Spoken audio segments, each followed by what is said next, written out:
Yang di-Pertuan Negeri Sarawak Kempehin Sri Dr. Wan Junaidi Tuanku Jaafar dijangka akan menyempurnakan upacara perasmian Tamasya Sukan Malaysia SUKMA ke-21 Sarawak pada 17 Ogos ini di Stadium Sarawak. Perkara itu dimaklumkan Menteri Belia, Sukan dan Pembangunan Usahawan Sarawak, Datuk Seri Abdul Karim Rahman Hamzah selepas mengadakan kunjungan hormat kepada Tun Wan Junaidi di Astana Negeri pada Selasa. Tun Wan Junaidi katanya turut menyatakan hasrat untuk berkunjung ke beberapa venue acara yang dipertandingkan kelak.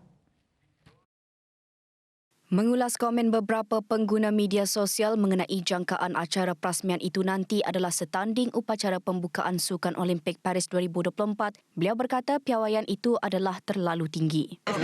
Itu tak berani saya. Olimpik itu dia kategori yang amat tinggi sekali, tetapi saya kalau kita dapat menjadikan perasmian ini adalah perasmian yang terbaik dari segi persembahan organisasi.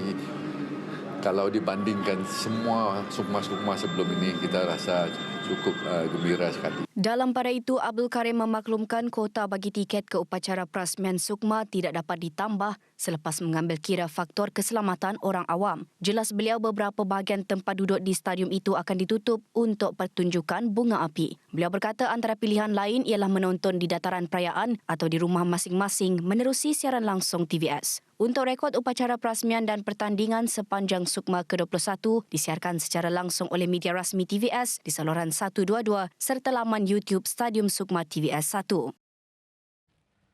Sementara itu, Abdul Karim optimis upacara perasmian SUKMA Sarawak pada Sabtu ini bakal menjadi majlis pembukaan terbaik dalam sejarah penganjuran Tamasya Dwi tahunan itu. Katanya ia diambil kira berdasarkan persiapan rapi yang dijalankan oleh para peserta terlibat sambil memberi jaminan bahawa upacara itu bakal menjadi detik bermakna dalam kejohanan kebangsaan. Mengulas komen beberapa pengguna media sosial mengenai jangkaan acara perasmian itu nanti adalah setanding upacara pembukaan Sukan Olimpik Paris 2024, beliau berkata piawaian itu adalah terlalu tinggi. Itu tak berani saya.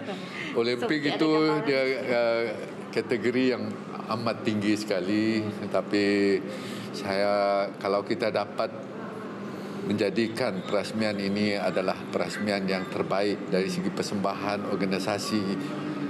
Kalau dibandingkan semua sukma-sukma sebelum ini, kita rasa cukup gembira sekali. Dalam pada itu, Abdul Karim memaklumkan kuota bagi tiket ke upacara perasmian SUKMA tidak dapat ditambah selepas mengambil kira faktor keselamatan orang awam. Jelas beliau beberapa bahagian tempat duduk di stadium itu akan ditutup untuk pertunjukan bunga api. Beliau berkata antara pilihan lain ialah menonton di dataran perayaan atau di rumah masing-masing menerusi siaran langsung TVS. Untuk rekod upacara perasmian dan pertandingan sepanjang SUKMA ke-21 disiarkan secara langsung oleh media rasmi TVS di saluran 122 serta laman YouTube Stadium SUKMA TVS 1.